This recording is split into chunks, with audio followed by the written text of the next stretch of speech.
রাতের সব তারা আছে দিনের গভীরে, বুকের মাঝে মন যেখানে রাখবো তোকে সেখানে, তুই কি আমার হবি রে। রাতের সব তারা আছে দিনের গভীরে, বুকের মাঝে মন যেখানে রাখবো তোকে সেখানে, তুই কি আমার হবি রে। মন বাড়িয়ে আছি দাঁড়িয়ে, তোর হৃদয়ে গেছি হারিয়ে, তুই জীবন মরণ সবই রে, তুই কি আমার হবি রে। আমার পথটা চলে যায় তোর দিকে, চোখেরই কলম শত কবিতা লিখে, এই হৃদয়ের ভালো বাসা দিয়ে, সেই কবিতা শুধু তোকে নিয়ে। চোখ ভরে তুই দেখ পরে তুই, প্রেম কবিতা এই তোকে ছুই, তুই চিনে নে সে কবি রে, তুই কি আমার হবি রে। মা, মেয়ের কথা শোনো। মেয়েরা চায় তার স্বামী যেন হ্যান্ডসাম থাকে, আর তুই আমাকে বুড়া হতে বলছিস? বলছি তো। জানো, এখনো শাকচুন্নিরা তোমাকে গিলে খায়, আমার একটুও ভালো লাগে না। তা আমার বউটা কি জেলাস? কিসের জেলাস? আমি একটু রাগ করছি। তা আমার বউয়ের রাগ তো ভাঙতেই হয়। এই বলে অয়ন রিমির কোমর চেপে ধরে। রিমি মুচকি হাসে। তোর ড্যাডের সাথে এক্ষুনি আমাকে একটা ইম্পর্টেন্ট কথা বলতেই হবে। ড্যাডি পারে আমাকে এখন হেল্প করতে। অনেক অয়নের ঘরে ঢুকেই এই দৃশ্য দেখে ফেলে, সাথে সাথে চোখ বন্ধ করে ফেলে। সরি আমি কিচ্ছু দেখিনি। অনেককে দেখে দুজনই দুজনকে ছেড়ে দেয়। রিমির তো সেই খারাপ অবস্থা। তুই আর আসার সময় পেলি না? সরি ড্যাড, আমি কিভাবে বুঝবো তোমরা দিনের বেলাও। অনেক কিছু বলবে তার আগে রিমি অনেককে ধমক দিয়ে চুপ করায়। একদম চুপ, তুই অনেক পাকা হয়েছিস। একদম। তোর কথা বল, আমি আসছি। অনেক মুচকি হেসে বলে। ওকে মম। অয়রি বারবার কাব্যকে ফোন করে যাচ্ছে, কিন্তু ধরছেই না। শেষমেশ ধরল। হ্যালো, কি হয়েছে বলো। দেখো, আমারও কাজ আছে, আমি বিজি আছি। আর দেখো, সারাদিন কাজ ছেড়ে তো কথা বলতে পারবো না। উফ ফেরি, আমি তোমাকে কেন অ্যাভয়েড করব? আমি সত্যি বিজি, বুঝছো? আর এখন রাখো প্লিজ, বাই। অয়রি কিছু বলবে তার আগেই কাব্য কট করে ফোন কেটে দেয়। অয়রি কান্নায় ভেঙে পড়ে। তখনই অয়রির ফোনে একটা মেসেজ আসে। মেঘার কোমর এখন ব্যথা করছে, সে সকাল থেকে সেই বসে আছে। মেঘার এখন কান্না পাচ্ছে, কি জন্য যে সুপার গ্লু লাগাতে গিয়েছিল আল্লাহই জানে। শয়তান সার্ভেন্টগুলা আমার একটু হেল্পও করলো না। আরে আল্লাহ রে, আমার কোমর আর কোমর নাই গো। আমার উপর কি না অত্যাচারটাই না করতেছে শয়তানের গোষ্ঠীগুলা আমার উপর। আল্লাহ রে। এই জন্য বলে, ফাঁদে পড়িয়া মেঘা কাঁদে রে। আমার এক পাঠক কমেন্ট করে বলছিল, তাই দিয়ে দিলাম। তা কি বলবি বল। আসলে বাবা কিভাবে যে বলি।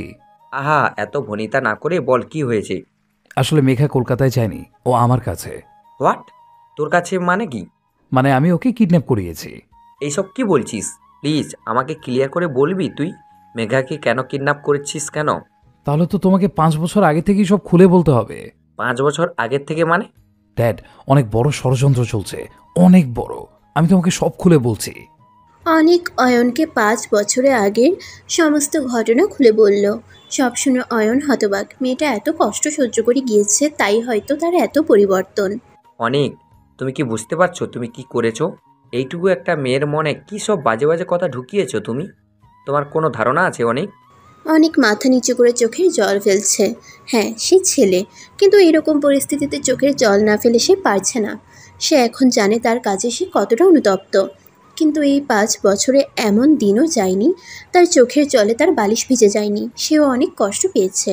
তারও তো বয়স খুব একটা বেশি ছিল না সে সময়, তাই সেই বয়সে সহজেই ভুল বোঝাটা সহজ। অনেকে চুপ থাকতে দেখে অয়ন ধমকের সুরে বলে ওঠে, কি হলো, জবাব দিচ্ছ না? ড্যামিট। অনেক মাথা নিচু করেই উত্তর দেয়, আসলে ড্যাড, আমি চাইনি মেঘাকে অবিশ্বাস করতে, কিন্তু পরিস্থিতি এমনভাবে আমার চোখের সামনে সব কিছু এক্সপ্লেইন করছিল যে আমিও সে সময় মাথা কাজ করছিল না। আর এত ষড়যন্ত্র আমি ধরতে পারিনি। আর এই বয়সটাও তো। অনিককে থামিয়ে অয়ন বলে, ব্যাস অনেক, এইসব ফালতু এক্সকিউজ দেওয়া বাদ দাও। ধরে নিলাম তোমার বয়স কম ছিল, এত বোধবুদ্ধি তোমার ছিল না, পরিস্থিতিটাই এমন ছিল। কিন্তু আমরা বড়রা তো ছিলাম। তুমি আমাদের সাথে ঘটনাটা শেয়ার করতে পারতে না, তুমি সেটা করলে না। মেয়েটাকে যা তা বলে নিজেও রাগ করে বিদেশে চলে গেলে। এইসব কি ঠিক বলো অনেক? আসলে পাপা, জানো তো সম্পর্কে সবথেকে বড় খুঁটিটা কি? বিশ্বাস। যে সম্পর্কে বিশ্বাস নেই সেই সম্পর্কটাই মূল্যহীন। আর তুমি বললে না পরিস্থিতি, এর থেকে খারাপ পরিস্থিতি তোমার মাম্মার আর আমার জীবনে এসেছিল। সে সময় তোমার মাম্মাকে অবিশ্বাস করতাম, তাহলে হয়তো আজ আমরা এক হতাম না। অনেক অবাক দৃষ্টিতে অয়নের দিকে তাকিয়ে আছে। অয়ন সেটা বুঝতে পেরে বলল, একটা গল্প শুনবে? হুম। অয়ন মুচকি হেসে, এক দেশে এক রাজকুমারী ছিল, আর ছিল এক রাজকুমার। তারা একে অপরকে খুব ভালোবাসত। সেই রাজকুমার আর রাজকুমারীর এক শত্রু ছিল। ঠিক শত্রু ছিল না, কিছু খারাপ লোকেরা তাকে রাজকুমারী আর রাজকুমারের নামে ভুল বুঝিয়েছিল। তাই সে না বুঝেই রাজকুমার আর রাজকুমারীকে আলাদা করতে চাইল। তাও সে রাজকুমারীকে ভয় দেখিয়েছিল। রাজকুমারী যদি তাকে বিয়ে না করে আর রাজকুমারকে না বলে সে রাজকুমারকে না, সেই শত্রুকে ভালোবাসে, তাহলে সেই শত্রুটা রাজকুমারকে মেরে ফেলবে। আর রাজকুমারীও ভয় পেয়ে গিয়েছিল। সে রাজকুমার অনেক ভালোবাসতো, তাই রাজকুমারী রাজকুমারকে বলেছিল সে রাজকুমারকে না অন্য কাউকে ভালোবাসে আর তাকে বিয়ে করতে চায়। রাজকুমার কথাটা বিশ্বাস করেনি, কেননা সে জানে তার রাজকুমারী তাকে কতটা ভালোবাসে। তাই সে সব যাচাই বাছাই করেছিল আর বিয়ের দিন রাজকুমারীকে কিডন্যাপ করে বিয়ে করে নেয়। আজ তারা রাজা রানী আর তাদের দুই রাজকুমার আর রাজকুমারী নিয়ে সুখে বসবাস করছে। অনেক বুঝতে পারে অয়ন তাদের প্রেম কাহিনী বলছিল। অনেকের চোখ ভরে আসে। তুমি ঠিক বলেছ, আমারও উচিত ছিল সব যাচাই বাছাই করা। বাট বিশ্বাস করো ড্যাড, আমিও ভালো ছিলাম না এতদিন। অনেক কষ্ট নিজের মধ্যে চেপে রেখেছি। এখন তোকে এমন কাজ করতে হবে যাতে মেঘার সব অভিমান গলে যায়। কি কাজ ড্যাড? বলছি। দরজার ওপাশ থেকে রিমি সব শুনে ফেলে। তার চোখ ছলছল করে ওঠে। অয়ন তাকে এতটা বিশ্বাস করে, আর সে অয়নকে দিনের পর দিন মিথ্যে বলে যাচ্ছে। কিন্তু রিমিরই বা কী করার? সেই জানে তার মধ্যে কী ঝড় চলছে। আচ্ছা, অয়ন সত্যিটা জানলে তাকে ভুল বুঝবে আর ভাবতে পারছে না। তার চিৎকার দিয়ে কান্না আসছে। In hospital. কি অবস্থা ডক্টর পেশেন্টের? আসলে ম্যাম, পেশেন্টের অবস্থা আগের থেকে খারাপ হচ্ছে। What are you kidding? এত বছর ধরে একটা পেশেন্টের কী সব ট্রিটমেন্ট করছেন আপনারা? এই আপনাদের ট্রিটমেন্ট, এতগুলো টাকা আমি দিই যাতে আপনারা বেস্ট ট্রিটমেন্ট করতে পারেন। এখন আরও খারাপের দিকে যাচ্ছে কেন? Answer me, damn it. Mrs Chowdhury, আপনি একটু শান্ত হন। আমরা সর্বোচ্চ চেষ্টা করছি, কিন্তু পেশেন্টের নিজেরে বাঁচার ইচ্ছা না থাকলে আমরা কি করতে পারি? প্লিজ এইসব এক্সকিউজ আমাকে দিবেন না।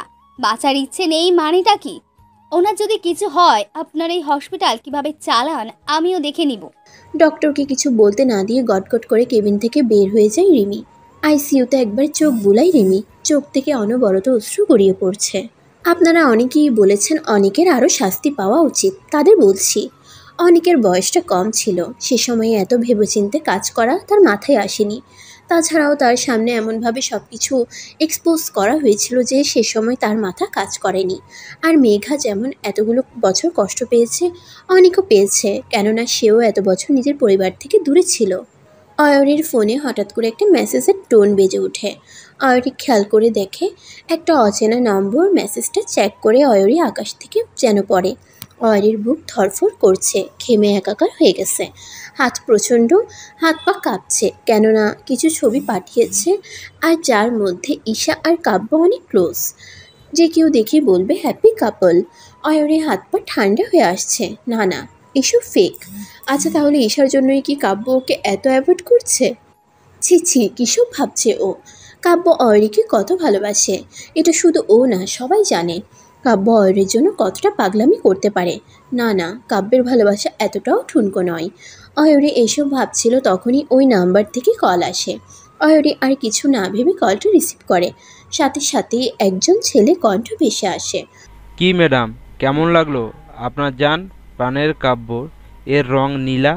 মুখ সামলে কথা বলুন স্টুপিড। আপনার সাহস দেখে আমি অবাক। আমার কাব্যের ব্যাপারে আজে বাজে কথা বলার সাহস কই পান? আহা ম্যাডাম, একটু আস্তে আস্তে। বাহ বাহ, এত প্রেম, যাক ভালোই। কিন্তু আমি যা বলি তা প্রমাণ ছাড়া বলি না, বুঝলেন? You just keep your mouth. আপনি জানেন আমি আপনার কি অবস্থা করতে পারি এসব আজে বাজে কথা বলার জন্য? মিস আইরি চৌধুরী, আমি যা বলেছি সব সত্য, তার প্রমাণও আমি আপনাকে অলরেডি দিয়ে দিয়েছি। You just stop. এইসব ফ্যাক্ট আমি কিছু বুঝি না। এই যে জানতাম ম্যাডাম আপনি এত তাড়াতাড়ি বিশ্বাস করবে না, তাই আপনার যদি প্রমাণ চাই তাহলে আপনাকে একটা ঠিকানা পাঠাচ্ছি, তাড়াতাড়ি চলে আসুন, সব প্রমাণ পেয়ে যাবেন। আর হ্যাঁ, সম্পূর্ণ একা আসুন। অয়রি আর কিছু না ভেবে দৌড়ে বেরিয়ে পড়ে। অয়রিকে এভাবে বেরিয়ে পড়তে দেখে টুম্পা, অয়রির বাড়ির কাজের মেয়ে, অনেকটা ভয় পেয়ে যায়। আচ্ছা, ম্যাডাম স্যার কেউ বাসায় নাই? অয়রি, আপনি এইভাবে কই গেল? না না, ব্যাপারটা দেখতে হচ্ছে। টুম্পা কাউকে ফোন করে। অয়রি তাড়াতাড়ি করে একাই গাড়ি করে বেরিয়ে পড়ে। তার হাত পা ঠান্ডা হয়ে যাচ্ছে। যদি ওই লোকটার বলা কথাগুলো মিলে যায়, না না, অয়রি তাহলে কাব্যকে ছাড়া কি করে বাঁচবে? অনেক ভালোবাসে যে কাব্যকে। অয়রির কি হবে? আমার প্রিয় পাঠকগণ, মেঘা ঘরে ঢুকে দেখে ওই রুমে একটা ছোট্ট চিরকুট, তার পাশেই একটা কালো লং একটা গাউন। মেঘা মুচকি হাসে। গাউনটা অনেক সুন্দর, সোনালি পাতায় কাচের কাজ করা, সত্যিকারের ডায়মন্ডের কাজও করা। মেঘা হাঁ হয়ে রয়েছে, এত সুন্দর একটা ড্রেস মেঘা ভাবতেও পারছে না। মেঘার মুখ অটোমেটিক হাঁ হয়ে রয়েছে। কি সুন্দর গাউনটা। মেঘা চিরকুটটা পরা শুরু করে। আমার মেঘা যান, সুন্দর মতো গাউনটা পরে রেডি হয়ে আসো, বাইরে একটা গাড়ি অপেক্ষা করছে, রেডি হয়ে চলে এসো। মেঘা না চাইতেও মুচকি হেসে ফেলল। মেঘা গাউনটা পরে নিল। ফর্সা গায়ে গাউনটা চিকচিক করছে। হালকা ডার্ক মেকআপ আর চুলগুলো ছেড়ে দিল মেঘা। মেঘাকে পুরো পুতুলের মতো লাগছে। অনেক আজ হার্ট অ্যাটাক করবো। মেঘা বাইরে এসে দেখে একটা ব্ল্যাক গাড়ি। মেঘা কিছু না ভেবে গাড়িতে উঠে পড়ল। সামনে শুধু একজন ড্রাইভার। মেঘা জানে না তাকে কোথায় নেওয়া হচ্ছে, সে শুধু জানে আজ সে অনেক এক্সাইটেড। আবার এটা ভাইবেন না মেঘা ক্ষমা করছে, আসলে মেঘা এসব সারপ্রাইজ অনেক ভাল লাগে। মেঘার গাড়ি একটা বড় ছেলের সামনে নামে। মেঘা গাড়ি থেকে নামে, অমনি গাড়িটা চলে যায়। মেঘা সামনে তাকিয়ে অবাক। একটা বড় কাঠের ঘর, তার উপর লেখা আই লাভ ইউ মেঘা যান। চারদিকে ঝুলন্ত ফুলের দোলনা। একটা বড় গাছে কাছে ছোট ছোট গ্লাস, সব কয়টাই জোনাকি জোনাকির আলো দিয়ে পুরো জায়গা আলোকিত। মেঘা হাঁ হয়ে আসে, সে কোনো স্বর্গতে আছে এমন মনে হচ্ছে। চারদিকে স্নিগ্ধ বাতাস বইছে। মেঘা খেয়াল করলো ফুল দিয়ে রাস্তা বানানো। মেঘা যেই রাস্তায় পা রাখলো অমনি মেঘার উপর ফুলের বর্ষণ শুরু হলো। মেঘা জাস্ট ঝিলে ফুলে সজ্জিত একটা নৌকা বাঁধা। এদিকে আবার পাঠকগণ ভাবতেছে এই পোলা আবার আমাদের সামনে রোমান্স শুরু কইরা দিব নাকি? অয়নের ছেলে করতেই পারে। নৌকা উল্টো দিকে একজন দাঁড়িয়ে আছে। মেঘা বুঝতে অসুবিধা হলো না এটা কে। হ্যাঁ, আপনাদের প্রিয় অনিক। সে গিটার নিয়ে গান শুরু করে দিল। রাতের সব তারা আছে দিনের গভীরে, বুকের মাঝে মন যেখানে রাখবো তোকে সেখানে, তুই কি আমার হবি রে।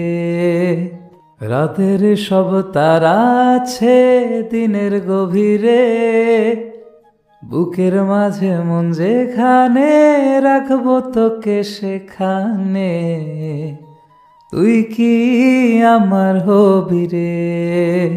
মন বাড়িয়ে আছি দাঁড়িয়ে, তোর হৃদয়ে গেছি হারিয়ে, তুই জীবন মরণ সবই রে, তুই কি আমার হবি রে। আমার পথটা চলে যায় তোর দিকে, চোখেরই কলম শত কবিতা লিখে, এই হৃদয়ের ভালো বাসা দিয়ে, সেই কবিতা শুধু তোকে নিয়ে, চোখ ভরে তুই দেখ পরে তুই, প্রেম কবিতা এই তোকে ছুই, তুই চিনে নে সে কবি রে, তুই কি আমার হবি রে। মেঘাও তাল মিলিয়ে গেয়ে উঠল। রাতের সব তারা আছে দিনের গভীরে, বুকের মাঝে মন যেখানে, রাখবো তোকে সেখানে, তুই কি আমার হবি রে। অনেক মেঘার দিকে হাত বাড়িয়ে দিল। মেঘাও মুচকি হেসে দিল। অনেক মেঘাকে নৌকা নিয়ে বসালো, নিজেও বসে বৈঠা দিয়ে নৌকা চালালো আর গান গাইতে শুরু করলো। রাতের সব তারা আছে দিনের গভীরে, বুকের মাঝে মন যেখানে, রাখবো তোকে সেখানে, তুই কি আমার হবি রে। গান শেষ হওয়ার সাথে সাথেই আকাশে ফানুস উড়া শুরু করলো, যাতে লেখা I love you, Meghajan. I'm sorry, Meghajan. Sorry for everything. But I still love you. Megha আনন্দে কেঁদে দিল। সত্যি এত বড় সারপ্রাইজ সে আশা করেনি। অনেকের মুখেও তৃপ্তির হাসি।